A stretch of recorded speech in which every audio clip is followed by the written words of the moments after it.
Japanese tunnel.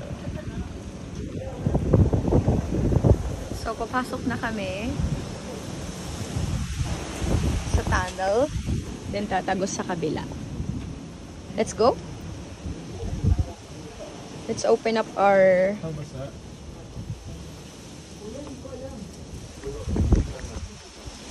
Sa gilid tayo, no?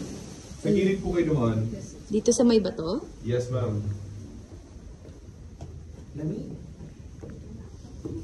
Be careful. Yes po. Sayang naman yung dress ko. Kaya nga eh. Kung madatapa ako dito. Balik tayo ng iba na. Oh my God. Hindi na. Halika dito, Dimple. Talaga. Ayaw niya magpapasok. Halika dito, Dimple. May iwan ka dyan. Tara, charot lang. Sana mga naglakas ng loob ko na pumasok sa butas. Tatlo lang sila. Tatlo lang. Yeah. Ay, tapos meron pa dito. Ay, labasan na yan. Ito yung nakita natin kanina. Oo. Pero kasi, that's the cemented part of the tunnel. Cemented part na. So, yun yung isa sa bunker na ginagamit nila. So, safe naman to kasi. Yeah, safe naman.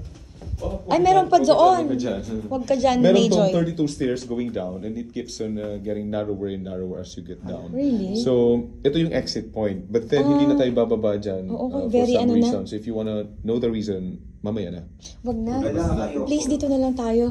Sir, okay ka lang? Yes. Please, Parang ano? And then, Yan. labas Labas na. po yan. But then, kailangan natin yumuko for mga 3 to 4 step down po. If hindi kaya, we need to go back where we came from. Oh.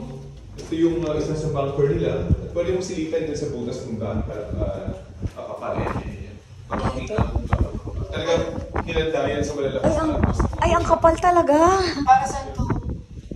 Nandito yung mga beds nila. Ay, gagi. Ano meron? Di ba? Ang kapal ng ano. Higaan nila.